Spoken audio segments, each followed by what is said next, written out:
The transmission came through at 3 in the morning, ship time, and I knew before I read it that something had broken inside the careful machinery of peace we had been building for 11 years. I was standing on the bridge of the Garuda, flagship of Earth's combined deep space fleet, drinking cold coffee and reviewing patrol routes when my communications officer turned to me with a face drained of color. Her name was Sophie Grant, and in the 4 years she had served under me, I had never once seen her hands shake. They were shaking now. She said one word, Kasara. I set the coffee down and walked to her station, and she pulled up the intelligence packet without being asked. The data was raw, barely processed, still carrying the timestamp of the automated relay buoys that had captured it. I read it standing up, and I read it twice, because the first time through, my mind refused to accept what the numbers were telling me. The Velith Dominion had destroyed a civilian medical convoy in the Kasara corridor, not intercepted, not boarded, not turned away, destroyed. 4,600 human aid workers, gone. The convoy had been delivering famine relief supplies to the Olani, a species that had nothing to do with any dispute between humanity and anyone else. The ships carried no weapons, no military escort, and no classified technology. They were marked with universal humanitarian symbols on every hull panel, broadcasting identification codes on every standard frequency. The Velith had fired on them anyway, and they had kept firing until there was nothing left but expanding clouds of debris and frozen bodies tumbling through the dark. I closed the file and looked out through the forward viewport at the stars. My bridge crew was watching me. 14 people, all of them waiting for my reaction, all of them already knowing what had happened, because the alert had gone fleet-wide. I could feel their anger like heat from an open furnace. It filled the bridge and made the recycled air taste like metal. I did not give them anger. Not yet. I turned to Sophie and told her to confirm the intelligence through secondary channels. I told my tactical officer, a man named Daniel Porter, to put the fleet on elevated readiness without broadcasting the reason. Then I walked to my command chair, sat down, and began composing a priority message to Earth's Combined Defense Council. Because what I wanted to do, and what I needed to do, were two very different things. Let me tell you something about humanity's place in the galaxy, because it matters to everything that came after. We joined the Galactic Compact 11 years before that night. When we made first contact with the wider civilization beyond our solar system, we discovered a community of hundreds of species organized into a loose but functional political structure called the Council of Aligned Worlds. Some of those species were ancient, with histories stretching back tens of thousands of years. Some controlled territories spanning dozens of star systems and wielded economic influence that could reshape entire sectors with a single trade decision.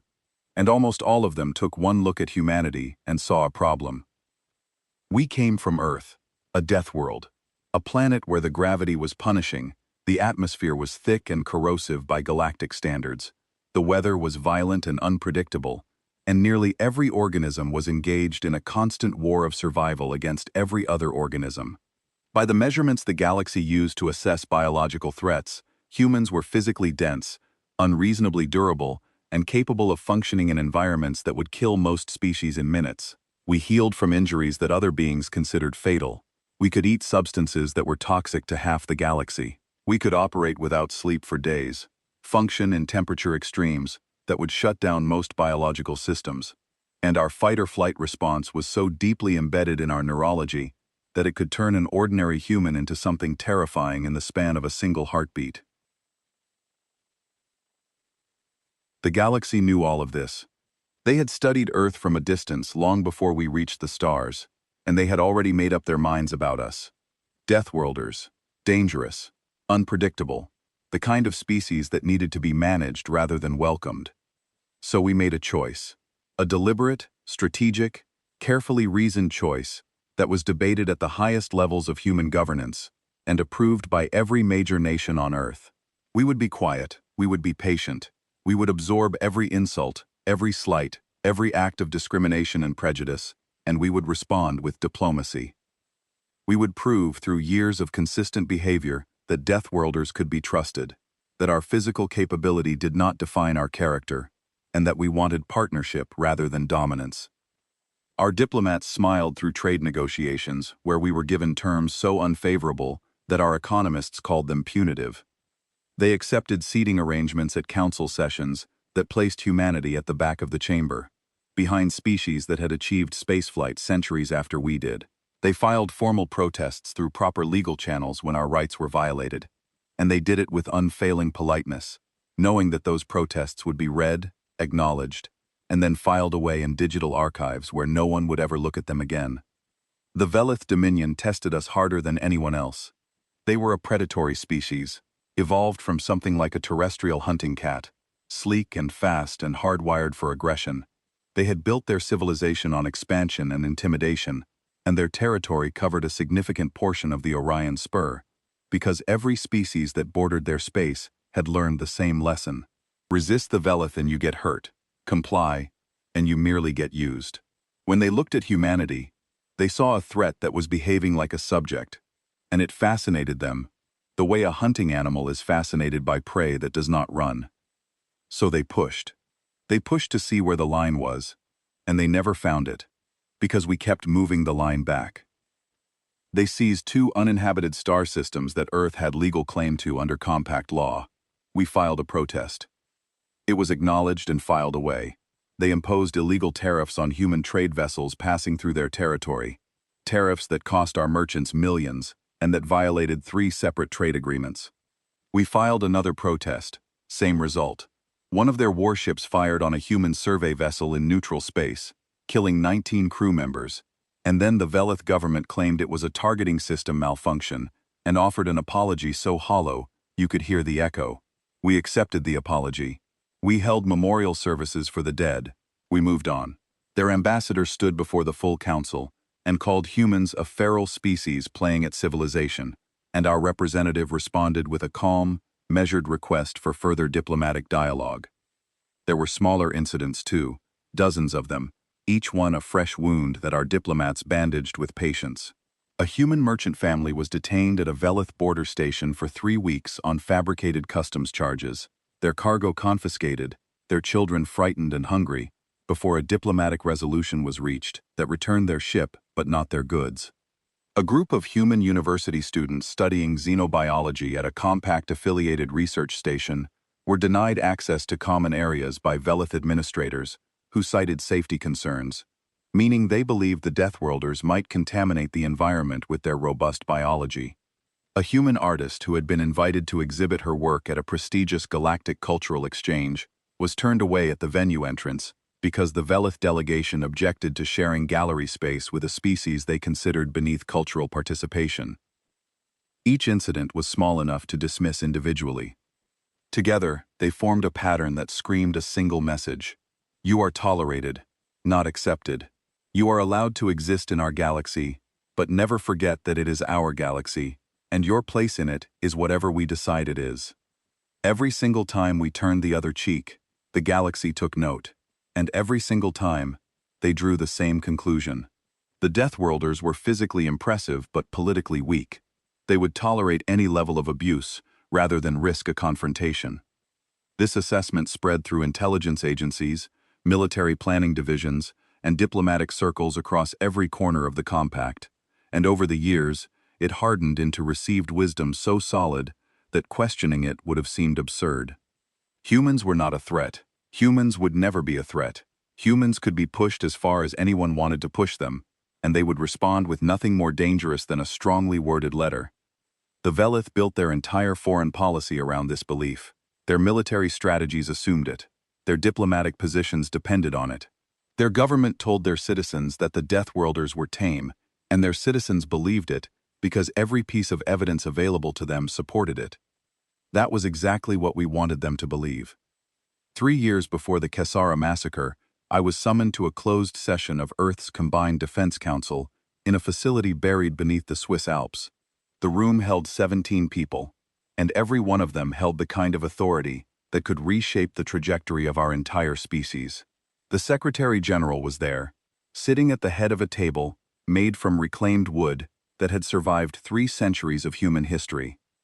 The chiefs of every major military branch were there, and the question on the table was deceptively simple. Why does the galaxy treat us like prey? The answer, laid out in a classified intelligence assessment that ran to 400 pages and represented the combined analysis of every human intelligence agency on Earth, was equally simple. Because we had given them no reason not to. Every provocation we absorbed, every insult we swallowed, every act of aggression we met with legal paperwork instead of military force, had been catalogued and analyzed by every species in the compact. The consensus across the galaxy was unanimous and unshakable. Humans lacked the will to fight. Our biology made us dangerous in theory, but our behavior proved we were harmless in practice. The Defense Council already knew this. They had known it for years. What they presented to me that day was not a problem statement. It was a solution. They called it Project Stillwater. The concept was elegant and ruthless in its logic. Publicly, humanity would continue its posture of diplomatic restraint. Our diplomats would keep smiling. Our representatives would keep filing protests that everyone knew would be ignored. We would give the galaxy exactly what it expected to see, a species of deathworlders too civilized to use their claws. But behind that carefully maintained mask of passivity, in the darkest and most inaccessible corners of human-controlled space, we would build. Quietly, patiently, with the obsessive attention to detail that only a deathworld species can sustain over years of grinding effort, we would construct the most advanced deep space military fleet ever conceived by any civilization in the compact. I spent 3 years running that program, and those 3 years aged me more than any combat deployment could have. The shipyards were hidden inside hollowed-out asteroids, in systems so remote they did not appear on any galactic navigation chart, and had never been visited by any species but our own. Assembly facilities were buried beneath the ice crusts of rogue moons drifting between stars, worlds without suns that existed in permanent darkness and absolute cold, places where the only warmth came from human reactors and human determination. Component manufacturing was distributed across hundreds of shell companies, civilian research stations, and academic institutions, none of which knew the full picture of what they were contributing to. Each facility built its piece of the puzzle and shipped it to the next link in the chain without ever seeing the completed product. We recruited the best engineers, physicists, weapons designers, and naval architects on Earth. We gave them resources without limit and a single mandate. Build something that cannot be beaten. Build it quietly, and build it fast. And during those 3 years, while our secret shipyards hummed with activity, and our hidden fleets took shape in the darkness between stars, we continued to grind our teeth through every fresh Velith provocation, every border incident, every seized cargo ship, every diplomatic humiliation, was another grain of sand on a pile that was already threatening to collapse. I sat in my command chair aboard the Garuda and read reports of human citizens being harassed, detained, threatened, and occasionally killed in Velith space, and I kept my mouth shut and my expression neutral, because the fleet was not ready, and the plan demanded patience of a kind that sometimes felt like cowardice. But the fleet was ready now. It had been ready for 4 months. We had been waiting for authorization, and deep in the part of my soul that still believed in the possibility of peace, I had been praying that authorization would never come. Because despite everything I have just told you, despite the years of insults, and the mounting list of human dead, and the growing certainty that the galaxy would never voluntarily treat us as equals, I did not want this. None of us did. We built this weapon hoping we would never need to use it. 4,600 dead civilians in the Kasara corridor changed the equation permanently.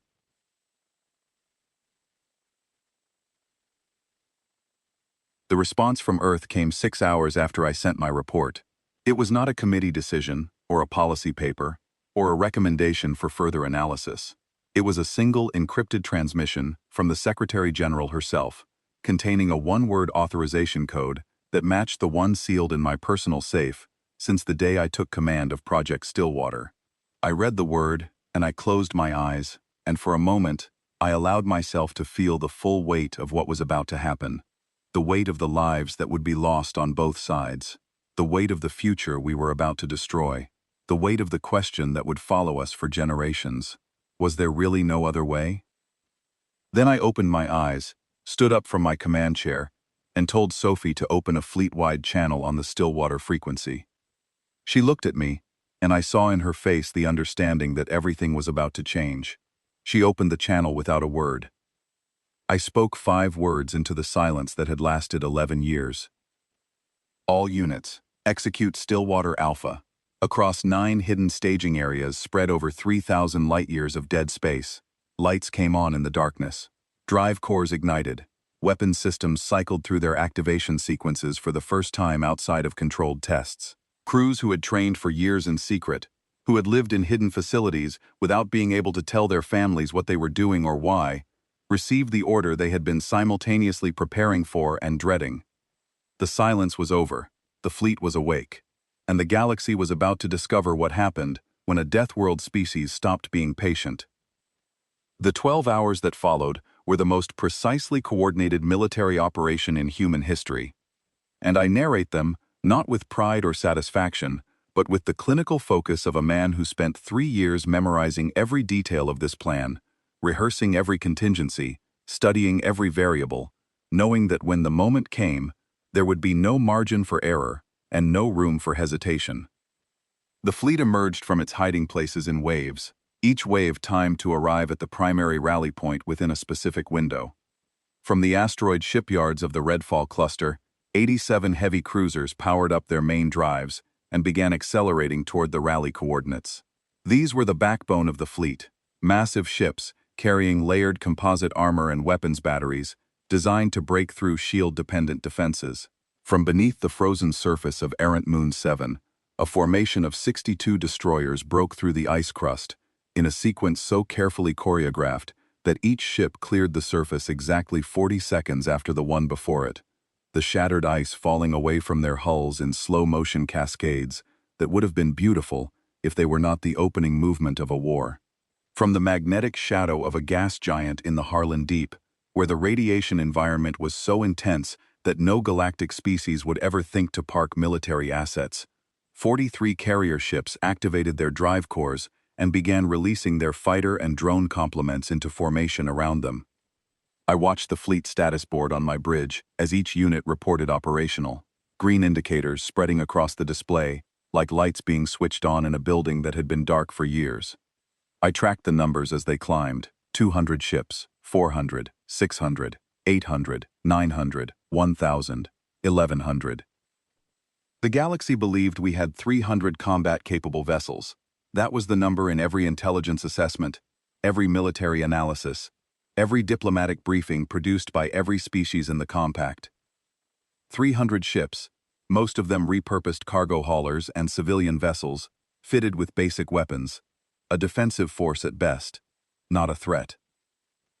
1,100 purpose-built warships sat in formation at the rally point, and every single one of them was designed from the keel plates up for one purpose: deep space combat against shield-dependent adversaries. By hour 4, the fleet was assembled, and I convened a war council via encrypted hololink with my senior commanders. Their images flickered to life around the tactical table on my bridge, and I studied each face the way I always did, looking for doubt, for hesitation, for any sign that someone was not ready for what we were about to do. I found none. These were people who had spent 3 years preparing for this moment. They were not eager, because eagerness for war is a character defect, not a virtue. But they were ready, and readiness was all I needed.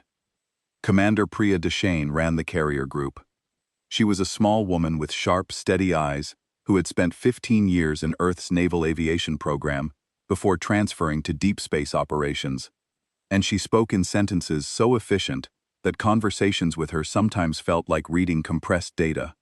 She reported her carrier group status in under 30 seconds.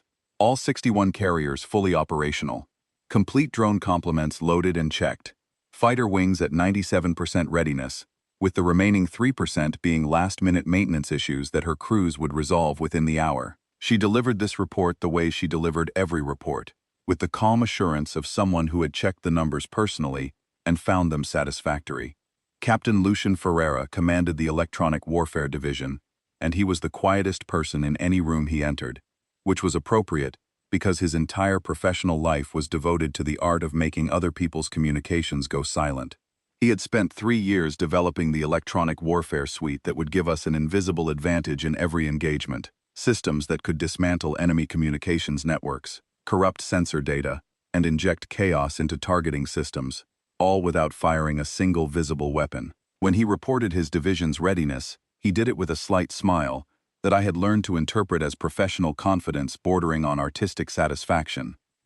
Rear Admiral Chinwe Obi handled logistics, which in a fleet of 1,100 warships operating from hidden bases across 3,000 light-years of space was a responsibility roughly equivalent to running the supply chain of a small civilization.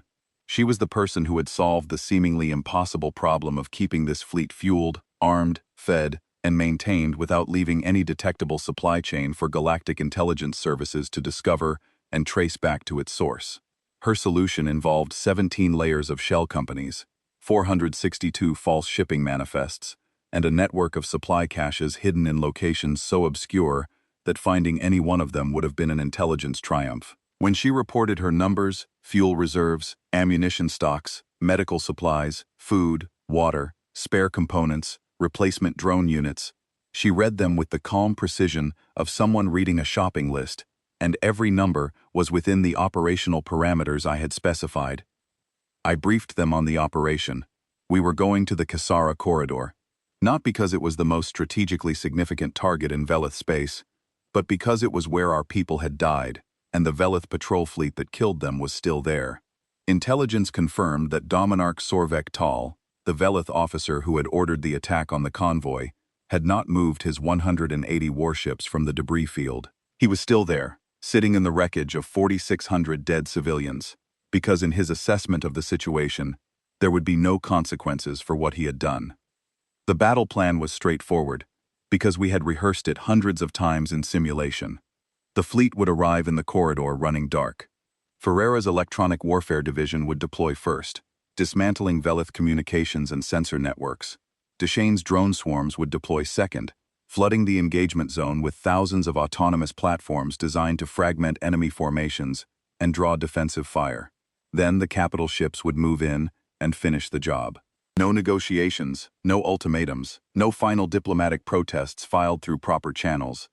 The time for protests was the 11 years we spent asking politely. That time was over. Then I addressed the political dimension, because war is never purely military. The Council of Aligned Worlds was already in emergency session. Word of the Kasara massacre had spread through diplomatic channels, and while most species were expressing carefully worded concern, not a single government had proposed meaningful consequences for the Velith Dominion. The Olani ambassador had sent me a private message, barely concealing her terror, begging us not to turn Olani territory into a war zone. I had already sent my reply, promising that no combat would take place near Olani systems. A representative of the Tesseri Combine, a powerful neutral trading bloc whose wealth depended on stability, had warned that open war would collapse galactic commodity markets. I had told him that his markets had been functioning perfectly while our people burned, and perhaps he should reconsider what stability actually meant. At hour 11, I gave the order to jump. 1,100 warships entered faster than light transit simultaneously, and the gravitational distortion we left behind was large enough to trigger automated alarms on monitoring stations across 3 sectors. We arrived in the Kasara corridor at hour 12, and the first thing I saw on the tactical display was the debris field. The corridor was a stretch of open space between 2 minor star systems, normally used as a transit route for commercial and humanitarian traffic.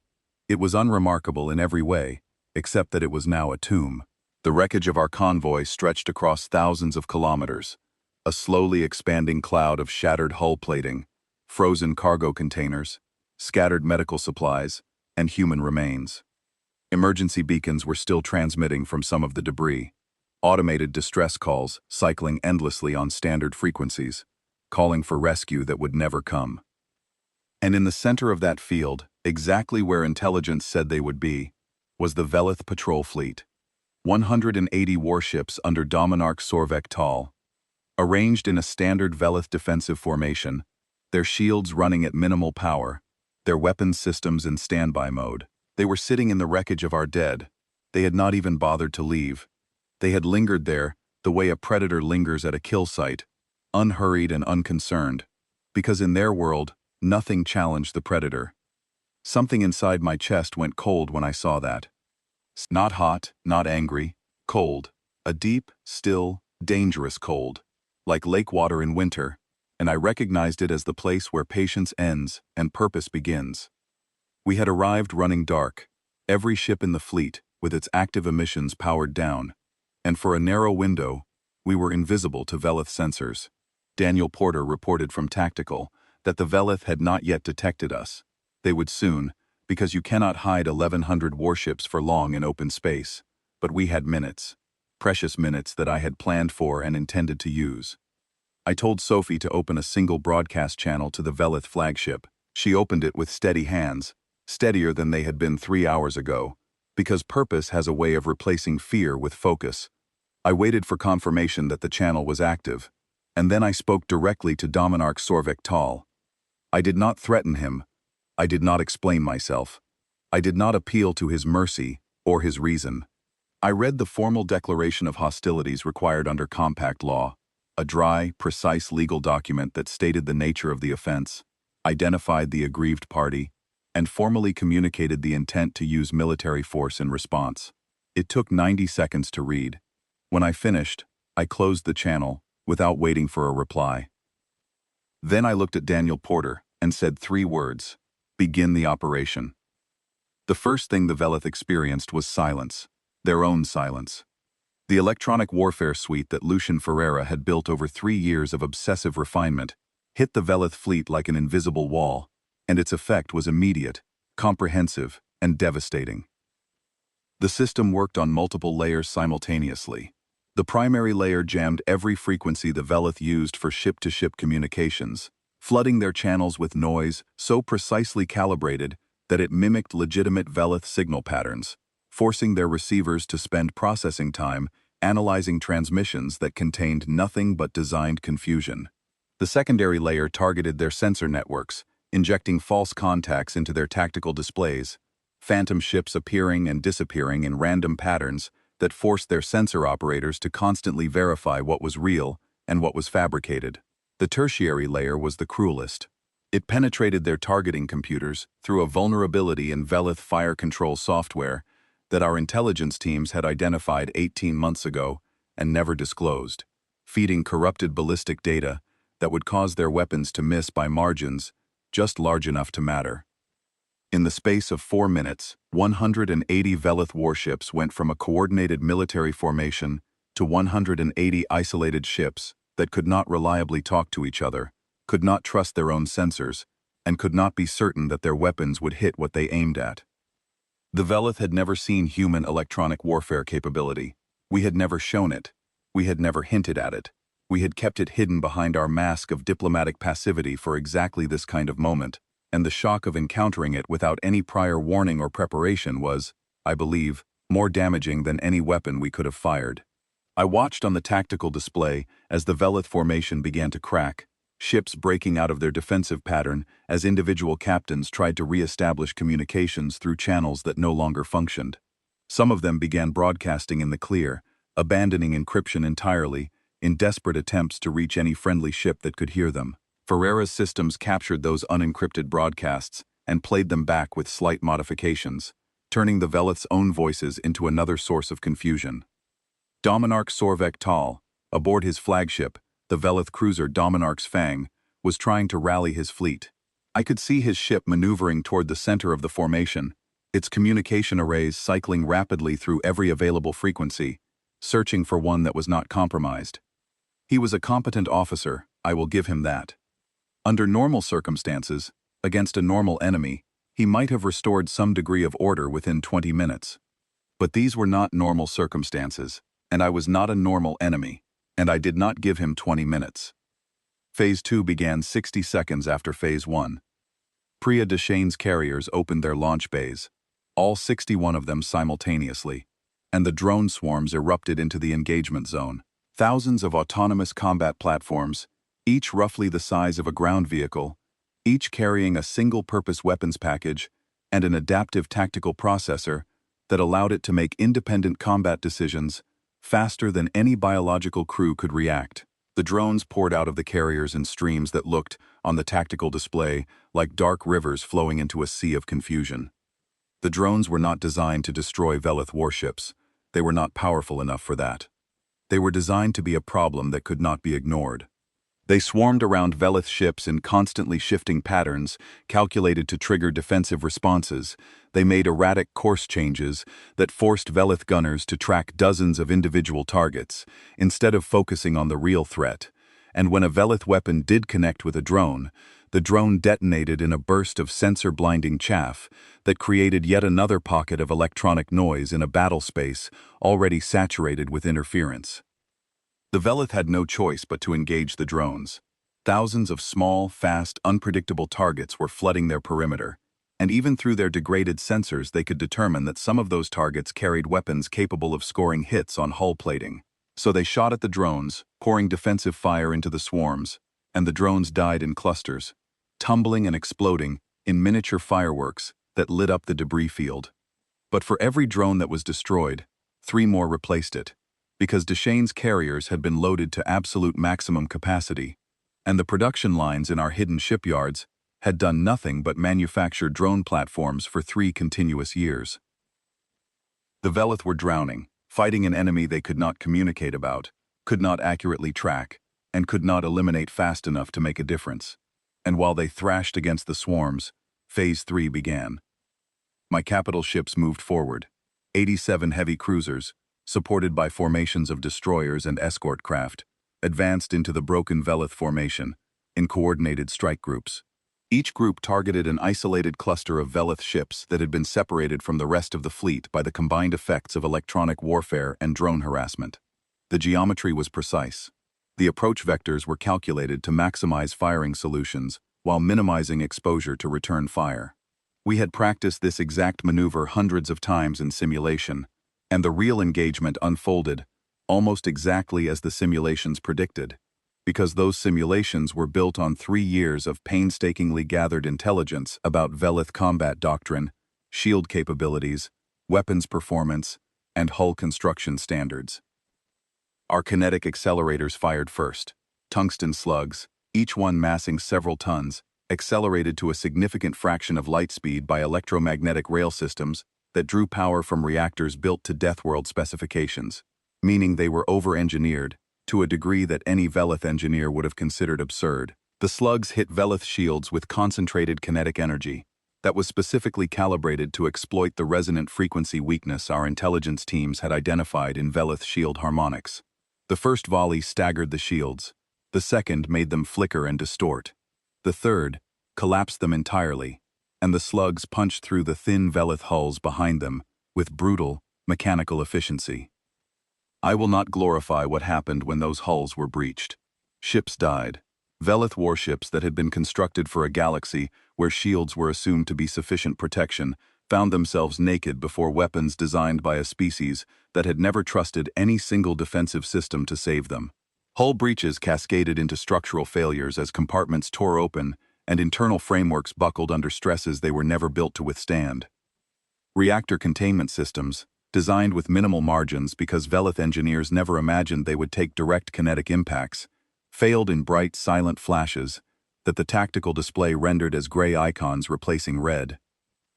The battle lasted less than 2 hours from Ferreira's opening electronic salvo to the final Velith ship either destroyed, disabled, or fleeing. Of 180 Velith warships, 140 were eliminated from the engagement.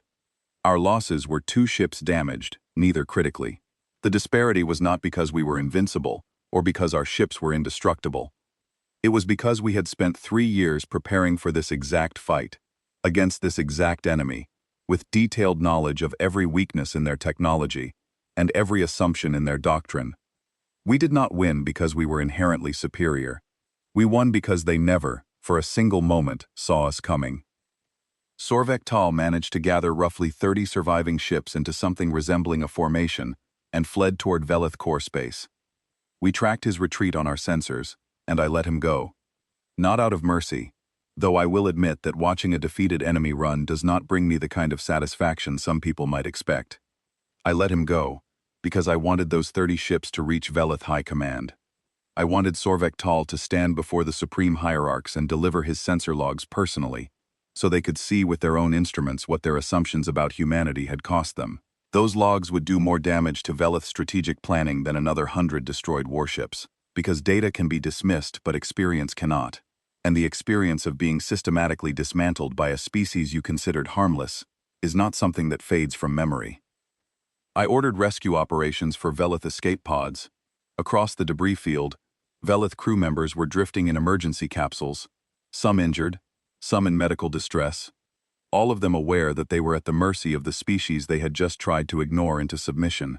My officers carried out the rescue order without verbal objection, though I could see on some faces the strain of extending aid to the people who had murdered 4,600 unarmed medical workers in this same stretch of space. Daniel Porter stood beside my command chair and asked quietly why we were rescuing them. I told him that we were not them. That was the reason. The only reason, and the most important reason. We built this fleet and fought this battle to prove that humanity could be lethal without becoming savage, that we could project overwhelming force without losing the moral foundation that made us worth defending in the first place. If we left those escape pods to drift and their occupants to die, we would win the battle and lose everything the battle was supposed to mean. He nodded once. I do not think he fully agreed, but he understood, and that was sufficient. I stood on my bridge and looked at the debris field. It was larger now, swollen with fresh Veleth wreckage, mixing into the older remains of our convoy. Among the twisted metal and slowly tumbling fragments, I could make out cargo containers from our medical ships, still marked with the universal symbols for humanitarian aid. Food and medicine meant for a starving population, floating in a graveyard that now held the dead of 2 civilizations instead of 1. I gave the order to advance, but before the fleet moved forward, I did something that was not in any operational plan. I ordered a survey team to catalog everything they could find in the convoy wreckage. Not for intelligence purposes, for the record, for history. I wanted every shattered medical supply crate, every frozen container of grain, every piece of scattered aid equipment documented and preserved in our records, so that when the historians wrote the story of this war, they would begin not with our fleet or our weapons or our tactics, but with what the Veleth had destroyed. Cases of antibiotics that could have saved thousands of Alani lives. Portable water purification systems designed to serve villages, surgical equipment packed by volunteers who had given up comfortable careers on Earth to carry medicine to strangers on the other side of the galaxy.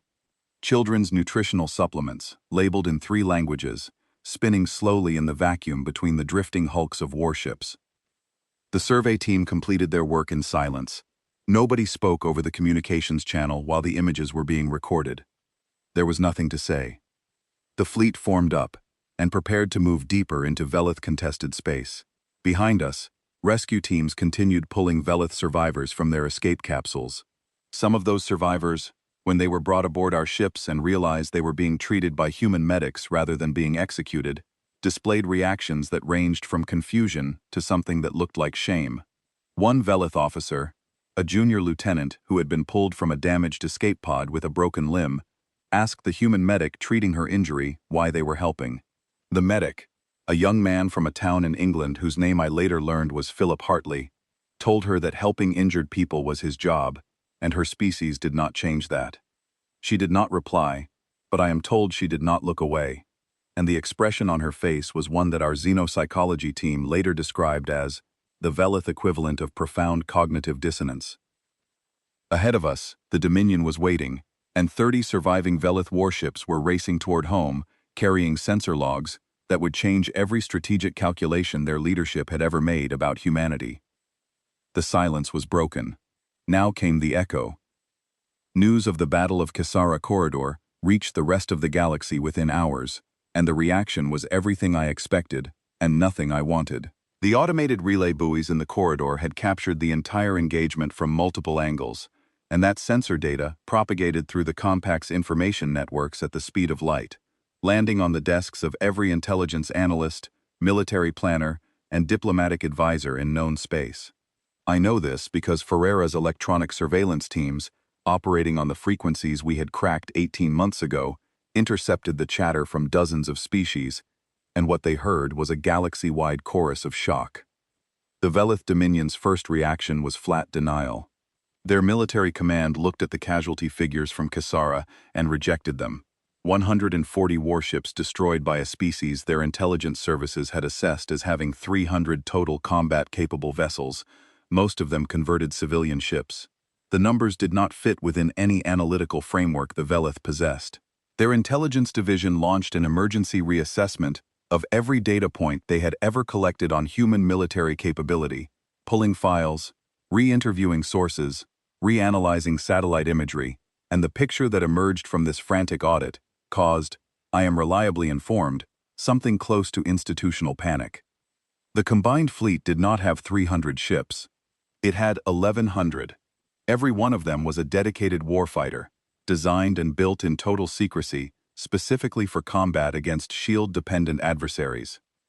The 3 years of hidden construction, the concealed shipyards, the disguised supply chains, all of it was now visible in the Kisara sensor data for anyone with the expertise to read it. And the Velith military analysts who read it realized, with mounting horror, that they had based their entire strategic doctrine on a fiction. Humanity had never been passive. Humanity had been preparing. The rest of the compact was no calmer. Species that had spent 11 years dismissing humans as biologically threatening but politically harmless were urgently revising their threat assessments. Intelligence agencies that had confidently reported human military weakness were now facing internal investigations into how they had missed an 1,100-ship fleet being built under their collective noses. The Council of Aligned Worlds convened 3 emergency sessions in 24 hours and produced nothing actionable except a carefully worded statement calling for restraint from all parties, which was diplomatic language for admitting they had no idea what to do. What frightened the galaxy most deeply was not the battle itself, but the retroactive reinterpretation of the 11 years that preceded it. Analysts across every species were re-examining every interaction their governments had ever had with humanity, every diplomatic meeting, every trade negotiation, every moment when human representatives had smiled politely and accepted terms that no self-respecting species would tolerate, and they were reaching a conclusion that made them fundamentally uncomfortable. The patience was strategic, the silence was deliberate. Every absorbed insult, every endured provocation, every act of aggression, met with a polite letter instead of a war fleet, had been part of a calculated long-term strategy to buy time for military preparation. The Deathworlders had not lacked the will to fight. They had been choosing when and how to fight, and the galaxy had been too busy congratulating itself on taming the dangerous species to notice. I did not have time to appreciate their discomfort, because the Velith were responding exactly as a cornered predator responds, not with retreat, with escalation. Through our intercepted communications, I tracked the Velith Supreme Hierarchs as they declared total military mobilization. Every warship in the Dominion was recalled to active duty. Reserve forces that had not been activated in decades were pulled from mothball facilities and rushed through emergency refitting. Shipyards across Velith territory shifted to wartime production schedules, pushing out combat vessels as fast as their manufacturing capacity would allow. The internal communications I intercepted made the hierarchs' intentions unmistakable. They were not interested in negotiation or ceasefire. They were assembling the largest single-strike fleet in Dominion history, and they intended to use it to destroy the human fleet in a single decisive engagement that would restore their military reputation and prove that Kisara was a fluke rather than a prophecy. I did not give them the time they needed. The fleet pushed forward, driving deeper into Velith-contested space, but never toward civilian targets. This distinction was critical, and I enforced it absolutely, because it defined the moral boundary of everything we were doing. We were not fighting a war of conquest. We were not interested in occupying Velith worlds, subjugating their population, or establishing dominion over their territory. We were fighting to systematically dismantle the Velith Dominion's ability to project military power, to strip away the infrastructure of aggression that had allowed them to bully, threaten, and murder their way across the Orion Spur for generations. That meant military targets only. Fuel depots, sensor arrays, forward operating bases, shipyard complexes, the bones and sinews of their war machine. Our first target after Kisara was Soren 4, a massive Velith fuel depot that supplied their forward patrol fleets across 3 adjacent sectors. It was an orbital station of considerable size, surrounded by clusters of fuel storage pods and serviced by a permanent crew of military and civilian workers. I sent a broadcast warning 6 hours before our arrival, transmitted on open frequencies that every ship and station in the area could receive, giving the civilian workers on the depot time to evacuate. Every single one of them was off the station before we arrived. We confirmed the evacuation through sensor scans, verified that no life signs remained, and then we reduced Soren 4 to expanding debris. The destruction of the depot sent a message that cut deeper than any battle. The Velith High Command could absorb the loss of a patrol fleet as a tactical setback, but watching their logistical infrastructure being surgically dismantled by an enemy that paused to evacuate civilians before each strike was something new. The evacuation warnings were not mercy, though they served that function. They were a form of psychological warfare that said, more clearly than any speech could, "We know where your installations are. We can reach them whenever we choose. We are giving your people time to leave because we have the precision and the discipline to do so. You did not give our medical convoy the same courtesy." From Soren 4, the fleet moved to the Halkari shipyards, and Halkari was a different kind of fight. The Velith had learned from Kisara. They had positioned a defense fleet of 200 warships around their largest remaining shipyard complex, frontline combat vessels crewed by experienced officers who had been briefed on human tactics and were determined not to repeat Sorvektal's failure. They had implemented countermeasures. Their communication protocols now included redundant backup systems hardened against electronic interference. Their formations were wider and more dispersed, reducing the effectiveness of drone saturation tactics. Their shield operators were running randomized frequency cycling, changing their harmonic patterns at irregular intervals to reduce the efficiency of our calibrated kinetic penetrators. These adaptations were intelligent, and they were effective enough to make the Battle of Halkari genuinely difficult. Our electronic warfare still degraded their coordination, but it did not paralyze it the way it had at Kisara. Their ships maintained functional communication through backup channels, passing orders and tactical updates at reduced speed, but with sufficient reliability to keep their formation coherent. Our drone swarms launched in full strength, but the Velith gunners had learned to prioritize targets and were destroying drones more efficiently, reducing the swarm's ability to fragment the enemy formation. And when our capital ships engaged, the Velith fought back hard. Their randomized shield cycling meant our first salvos were less effective, forcing extended firing sequences that kept our cruisers in exposed positions longer than we wanted. The Velith returned fire with skill and aggression, concentrating their weapons on our most forward ships, with a discipline that spoke to professional crews operating under competent leadership. We took casualties. Real, painful, irreversible casualties. 11 warships destroyed. Over 2,000 crew members killed. I received each loss report in real time as the battle unfolded, and I read every ship name and every casualty estimate with the full weight of command responsibility, pressing down on my chest. The destroyer Canton, hit by concentrated fire from 3 Velith cruisers, and broken in half. The heavy cruiser Blackheath, whose reactor containment failed after sustained bombardment.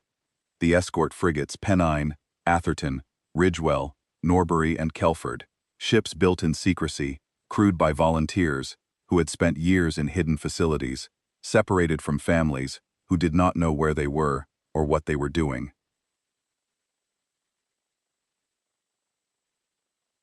They were gone. The battle raged around their wreckage, and I kept commanding because that was my job, and their sacrifice demanded that I do it well. We won at Halkari. The Velith defense fleet was broken after nearly 4 hours of sustained combat, their formation collapsing in stages as our electronic warfare teams cracked each new communication channel and our drone swarms adapted to their revised defensive tactics. The shipyard complex was destroyed after evacuation, and with it went a significant portion of the Dominion's capacity to manufacture new warships. But victory at Halkari cost us something that Kisara had not. It cost us the illusion that this war would be painless.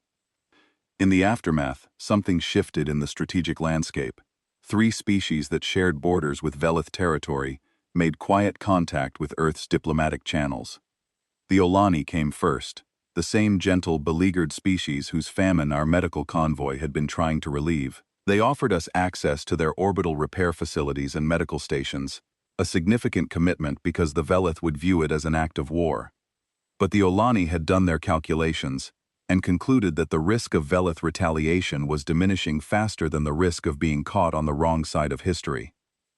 The Dressy Federation followed within hours, a mid-sized civilization that had endured decades of Velith territorial encroachment without the military power to resist.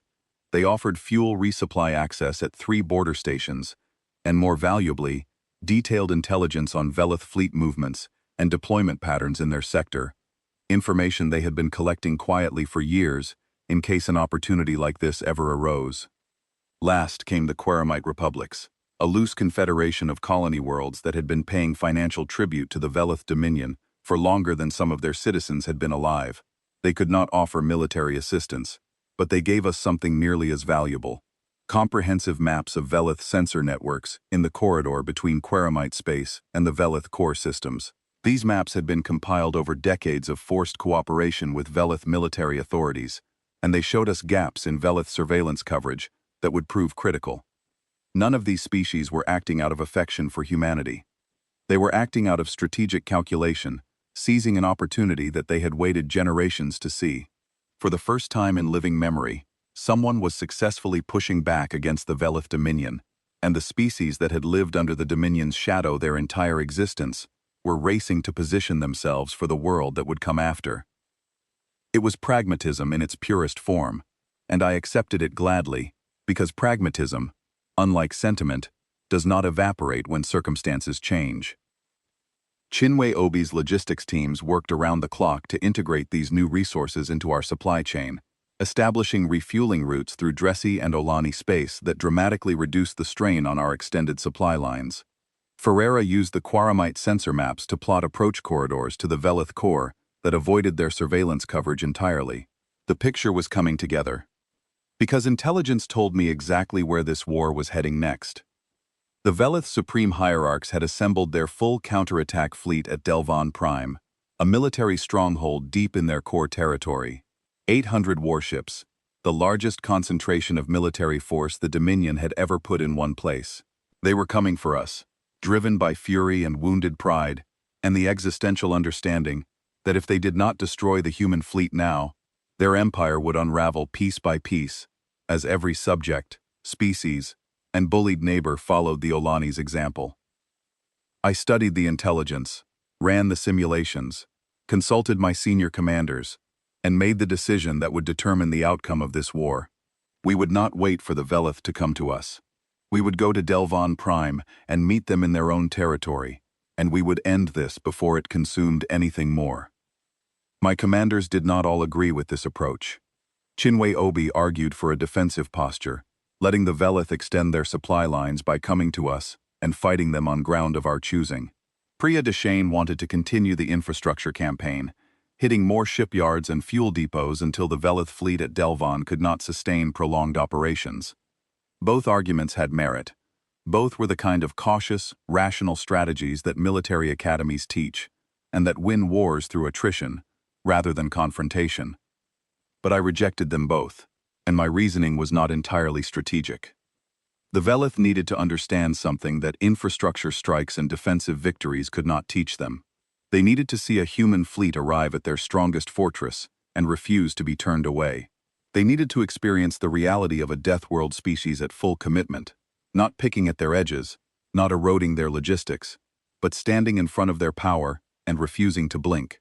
Only that kind of confrontation would break the psychological framework that had sustained their aggression for generations. Only that kind of defeat would make it impossible for them to tell themselves the comforting lie that they were still the predators and we were still the prey. It was a gamble. I knew it was a gamble. But I had spent 11 years watching diplomacy fail because the Velith did not respect anything short of direct confrontation, and I was not going to repeat that mistake on the battlefield. Delvon Prime was a fortress system. The installation complex orbited a gas giant in the strategic heart of Velith space, surrounded by sensor platforms, weapons satellites, minefields, and defensive infrastructure that had been accumulating for over a century. Attacking it under normal circumstances would have been an act of strategic foolishness. But we had the Quaramite maps, We had Ferreira's electronic warfare. We had 900 operational warships crewed by people who had spent the last week proving that Deathworld determination was not a metaphor. And we had something the Velith did not account for, because their entire defensive doctrine was built to counter species that thought the way prey thinks, species that would probe defenses, measure risks, calculate costs, and withdraw when the price became too steep. They had never designed their defenses against a species that would look at a fortress and decide the correct approach was straight through the front door. I gave the jump order at 0600, fleet time, and 900 warships vanished from Velith contested space and reappeared 42 minutes later in the heart of Velith sovereign territory. The moment we dropped out of faster-than-light transit and the Delvan system resolved on our sensors, I understood that this battle would be unlike anything that had come before. The Velith fleet was waiting. 800 warships arranged in a layered defensive formation that used the gas giant's massive gravity well as a natural barrier protecting one flank, and the Delvan installation complex, bristling with weapons platforms and shield generators, as a fortified anchor on the other.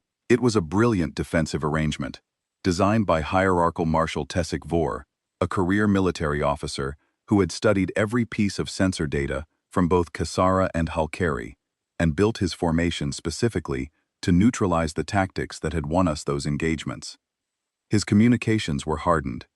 Multiple redundant channels, each using different encryption protocols, each routed through different relay systems. Ferreira would have to crack them individually, which would take time. His formations were dispersed but interconnected, with designated kill zones where converging fire from multiple ship groups could catch advancing enemies in crossfire. His shield operators were running the most advanced frequency cycling the Velith had ever deployed, and he had positioned his fleet so that any approach by our forces required passing through overlapping fields of fire from both his warships and the Delvan station's defensive batteries. It was the best tactical position any Velith commander had ever devised against a human fleet. And for the first 30 minutes of the engagement, it worked. Our electronic warfare hit first, as it always did, but the hardened Velith communications did not collapse. They degraded, losing speed and bandwidth, but they held. Velith ships maintained coordination, passing orders through backup channels that Ferreira's teams had to identify and crack one by one, a process that was effective but slow.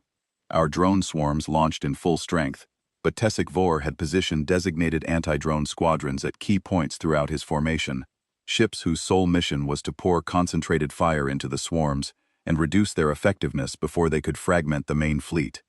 And when our capital ships advanced, the overlapping fields of fire did exactly what they were designed to do. We took hits, serious, damaging, painful hits. The heavy cruiser Fenwick lost its forward armor section in the opening exchange and had to pull back from the line. The destroyer Ashford took a direct strike to her drive section and went dark, drifting out of the engagement zone, with emergency crews fighting to restore power. The carrier Maldon was hit by 3 simultaneous strikes that collapsed her portside launch bays and killed everyone inside them in a single terrible second. The engagement passed the 2-hour mark, then the 3-hour mark, and the battle became something no simulation had prepared me for. It became a grinding, attritional contest in which both sides traded ships, both sides took damage, and neither side could achieve the decisive breakthrough that would end it. The Velith were losing warships at a faster rate than we were, their shields still ultimately vulnerable to our calibrated weapons, and their tactics still degraded by our electronic interference, but not fast enough to matter. At the 4-hour mark, HFY changed his tactics. Instead of maintaining his defensive formation, he launched a concentrated counterthrust with 60 warships aimed directly at our carrier group. It was a bold move, designed to eliminate our drone production capability and strip away one of our key advantages. Deshane responded with the cold efficiency I had come to expect from her, repositioning her carriers behind a screen of destroyers while launching every remaining drone in her reserves to create a wall of autonomous platforms between the Velith strike force and her ships. The resulting engagement within the larger engagement was the most intense 40 minutes of combat I have ever witnessed. Deshane lost 3 carriers, but stopped the thrust cold, and the 60 Velith ships that participated were reduced to 29 by the time they withdrew. It was a victory, but it was the kind of victory that leaves you feeling bruised. The hours crawled past. Every minute brought new damage reports, new casualty figures, new ships added to the growing list of destroyed or disabled. The bridge crew of the Garuda worked in focused silence, their faces lit by the shifting colors of the tactical display, their voices steady despite the reports they were processing. Sophie Grant coordinated communications across a fleet, as was taking real punishment, her voice never wavering, even when the ships she was talking to stopped responding mid-sentence. Daniel Porter managed the tactical picture with a precision that bordered on mechanical, tracking enemy formations and friendly assets with the detached focus of a surgeon who cannot afford to think about the blood. At this rate, the battle would end with both fleets ground down to wreckage, and that outcome would be a Velith victory in everything but name, because a species of 20 billion could rebuild their military faster than a species of 12 billion. At hour 5, the Garuda took a direct hit. A Velith kinetic round penetrated our forward shield array during a momentary fluctuation and struck the lower hull amidships. The impact breached 3 compartments, collapsed an internal bulkhead, and killed 40 crew members. I felt it through the deck plates, a deep structural tremor that traveled up through the soles of my boots and into my spine, the kind of vibration that tells a sailor the ship has taken real damage, the kind of injury that changes the sound of the vessel breathing around you. Damage control teams responded in seconds, sealing breaches, rerouting power, performing the desperate and practiced work of keeping a wounded ship alive.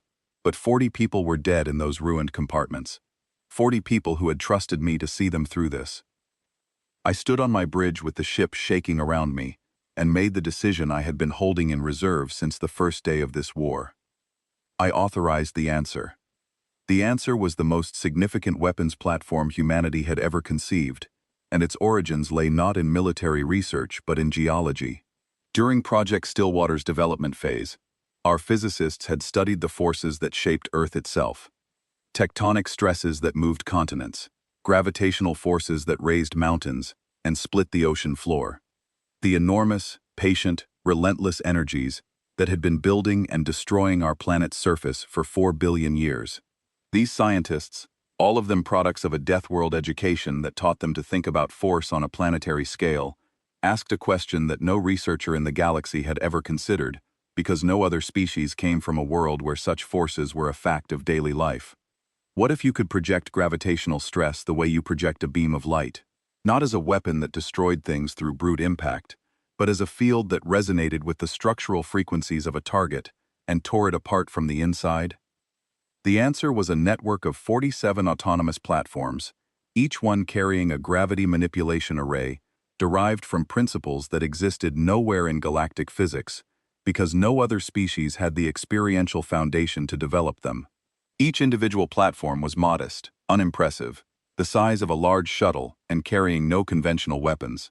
But when 47 of them linked together in a synchronized network, sharing power and harmonizing their output through a coordination protocol that required the kind of split-second precision only a machine intelligence could achieve, they generated something unprecedented.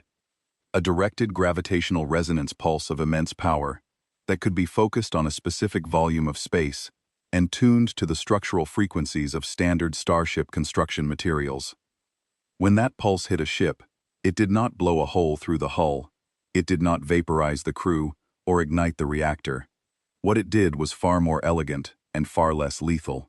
It generated gravitational stress waves inside the ship, vibrations tuned to the resonant frequencies of power conduits, computer cores, weapons mounts, drive components, and structural supports. Those components shook themselves apart, power systems shattered, computing arrays lost coherence, weapons jammed in their housings, engines seized. The ship was rendered completely, comprehensively, irreversibly disabled without breaching the hull. The crew inside survived. The ship around them did not. I had held the answer in reserve because deploying it meant revealing a technological capability that would reshape galactic strategic calculations for decades, and because using it meant admitting that conventional weapons were insufficient. But conventional weapons were grinding both fleets to dust, and the conventional approach was going to get more of my people killed for a victory that might not come at all. The 47 platforms launched from our carrier ships and spread across the engagement zone in a deployment pattern that took 12 minutes to complete. Those 12 minutes felt like 12 hours. The battle continued while the platforms moved into position, and we lost 6 more ships during that window. 6 ships and their crews, buying time with their lives for a weapon they had never seen tested in combat. Then the platforms linked, the network activated, and Ferreira's team initiated the resonance pulse. There was no flash, no beam, no cinematic explosion. The gravitational pulse was invisible, propagating through the engagement zone at the speed of light, passing through empty space without effect, and interacting catastrophically with every solid structure it encountered. On my tactical display, I watched the result unfold in near real time as Velith warships began going dark, not exploding, not breaking apart, simply ceasing to function. Their weapons fell silent, their engines died, their shields collapsed, their communications went dead. 1 ship, then 10, then 50, then hundreds, blinking from active red to inert gray on the tactical display like candles being snuffed out by a wind that had no source and no sound. 500 Velith warships were disabled in 6 minutes. 500 ships reduced to drifting, powerless hulks, their hulls intact, their crews alive and uninjured, their military capability reduced to 0. The remaining 300 Velith ships, those that had been outside the pulse's effective radius, saw what happened, and their formation disintegrated. Individual captains made instantaneous, independent decisions to run, and I cannot blame them, because they had just watched the majority of their fleet rendered inert by a weapon that left no visible trace and offered no defense.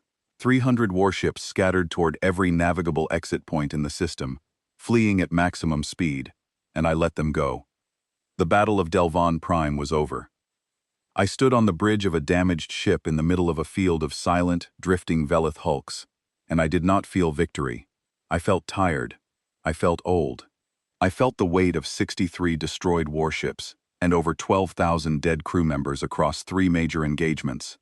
12,000 people whose names I would read, and whose families I would write to, and whose absence would leave holes in the fabric of humanity that would never fully close.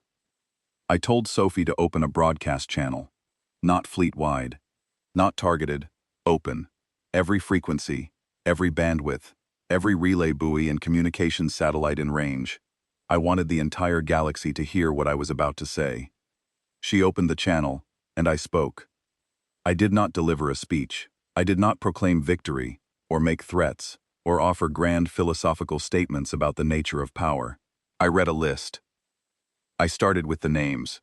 The 19 crew members killed when a Velith warship fired on our survey vessel 7 years ago.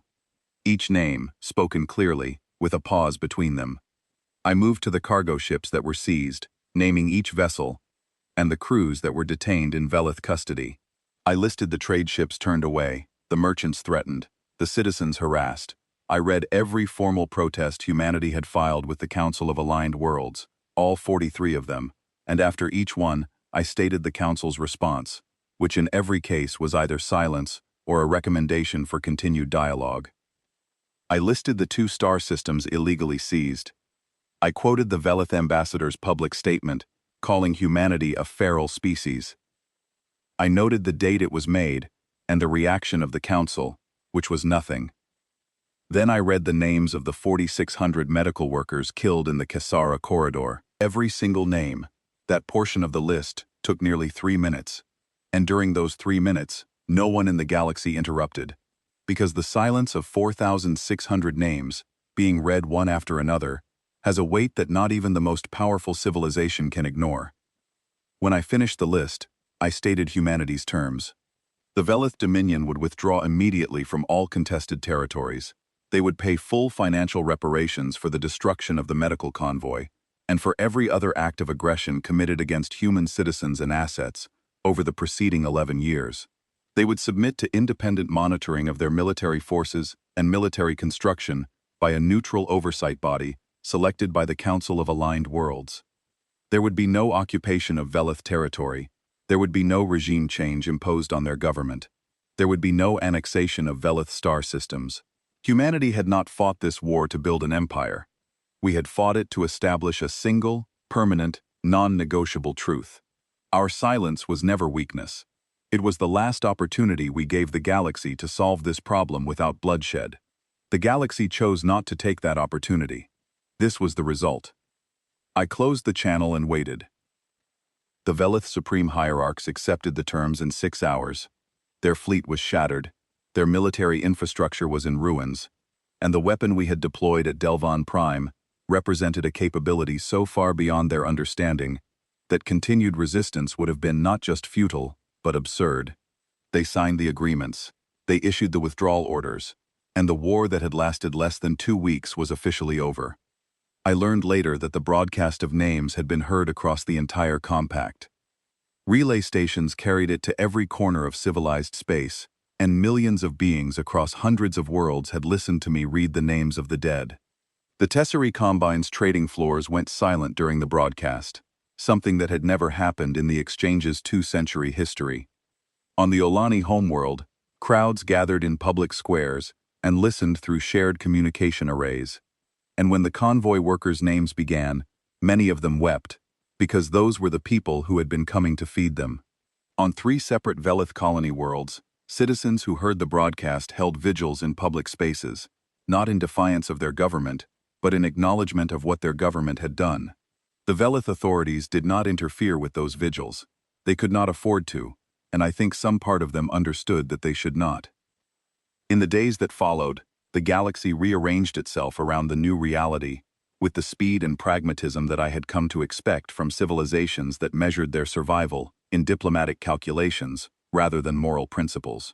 The Council of Aligned Worlds, which had spent 11 years ignoring our protests and a full decade failing to restrain the Velith, suddenly rediscovered its commitment to interstellar justice and began issuing declarations about the importance of mutual respect among spacefaring civilizations. The same diplomats who had seated humanity at the back of the chamber were now proposing reforms to the Council's enforcement mechanisms, speaking passionately about accountability and the rights of all species, as if they had not spent the previous decade demonstrating through inaction that those words meant nothing when tested. I read those declarations and felt something complicated that I will not attempt to name. The 3 species that had supported us were already moving into the space the Velith retreat created. The Olani began receiving humanitarian aid from 6 different sources, now that Velith patrols no longer controlled the supply corridors. Olani children who had been rationing their meals for months were eating full portions within a week. The Dressy Federation renegotiated its border disputes from a position of genuine equality for the first time in its history, recovering territories that had been effectively annexed through Velith military intimidation. The Quaramite Republic stopped paying the financial tribute that had drained their economies for generations, and redirected those resources into their own infrastructure and defense. Across the Orion Spur, species that had spent their entire national existences bending to Velith pressure straightened their backs and began looking at the future with something other than resignation. Other species reached out as well. The Hikari Assembly, a confederation of small worlds that had maintained strict neutrality throughout the war, sent a diplomatic delegation to Earth, proposing a mutual defense framework. The Torvan Republic, which had been among the most vocal critics of humanity's presence in the Compact, quietly withdrew its objections to human membership on 3 key council committees. Even species that had no direct involvement in the conflict were recalculating their positions, because the war had demonstrated something that no amount of diplomacy could have achieved. Humanity was not going away, and pretending otherwise was no longer a viable strategy. I received messages from governments across the galaxy. Some offered congratulations. Some requested diplomatic meetings. A meaningful number were barely concealed expressions of concern from species that were now deeply anxious about what a militarily dominant Deathworld species might do with its power. Species that were wondering whether they were looking at a liberator or a future tyrant. I responded to each of those with the same carefully worded assurance. We did not fight this war to replace the Velith as the galaxy's bully. We fought it because every other option was taken from us. We would prefer peace. We would always prefer peace. But we would never again allow peace to be mistaken for permission. The Garuda limped home for repairs. The damage from Delvon Prime was extensive. Hull breaches and blown systems, and structural stress fractures that the repair crews would spend weeks addressing. I walked through her corridors during the long transit back to human space, past welding teams and medical stations, past exhausted crew members who carried the war in their faces the way old soldiers carry every war, written in the lines around their eyes, and the careful way they held themselves, as if some part of them was still braced for impact.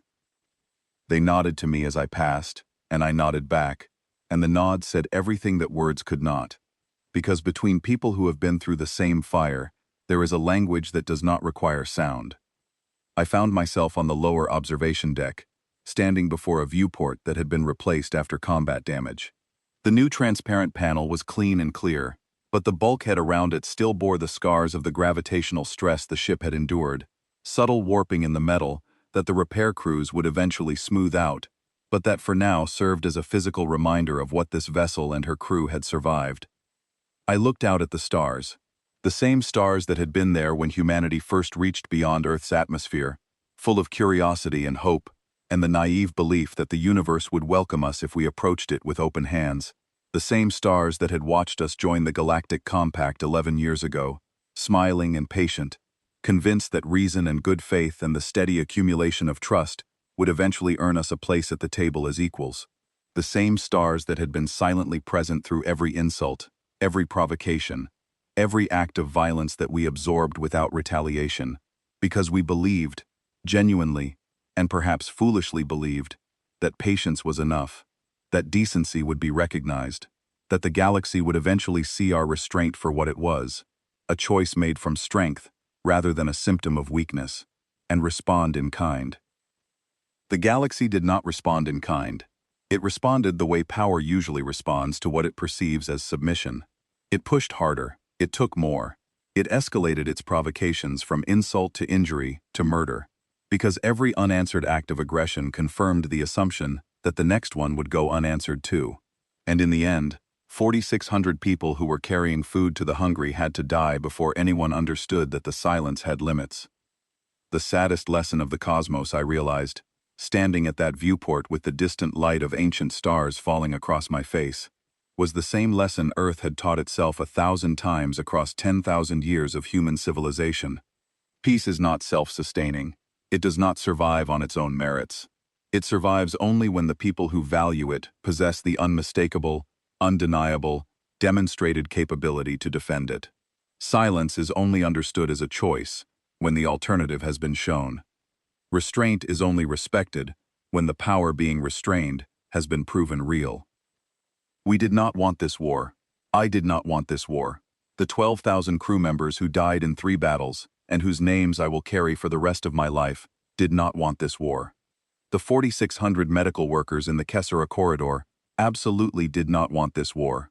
But the galaxy took our patience and called it weakness, took our restraint and called it cowardice, took our silence and called it permission, and eventually the distance between what they believed and what was true became so vast that only violence could close it.